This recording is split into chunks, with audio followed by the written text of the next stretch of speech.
Many early church fathers taught that God has a 7,000-year plan to make all things new. Listen to the end of this brief presentation and you will learn the year of Jesus Christ's return. It appears that those early Christians' understanding of this matter largely came from two books that have never been included in Christian Bibles but were highly regarded and often read in early Christian churches. They were the Epistle of Barnabas and 2nd Enoch, which both clearly teach that after 6 1,000-year-long days pass, Jesus Christ will return to begin a 7th 1,000-year-long day ruling all the earth. This teaching, which also has biblical support, has long been called the Millennium Sabbath theory. However, after these two books were excluded from all churches' official reading lists in the early 4th century, God's 7,000-year plan was very seldom ever discussed by Christians again.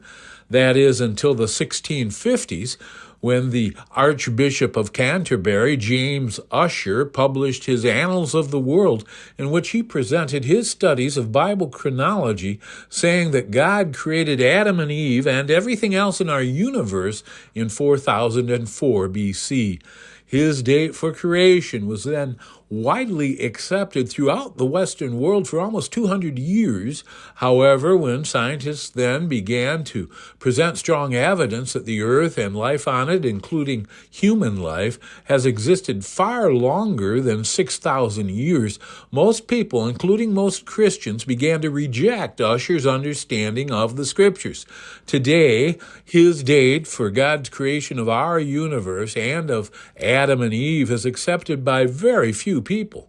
for almost everyone has now been exposed to much scientific evidence that the universe, the earth, and the human race are all much older than 6,000 years. So the belief that Jesus Christ will return to earth after 6,000 years of human history pass and will then rule all the earth until a total of 7,000 years pass is now held by almost no one. For even those who still believe that Ussher might have gotten the date for God's creation of everything right now say that God could have never had a 7,000-year plan for the restoration of all things, for they say that if Ussher was right about God creating everything in 4004 BC, the teaching that God has a 7,000-year plan to make everything new must be wrong, for if his 4004 BC date was right, and the Millennium Sabbath theory is also right, then Jesus Christ would have returned in 1997, 6,000 years after 4004 BC, but he did not do so.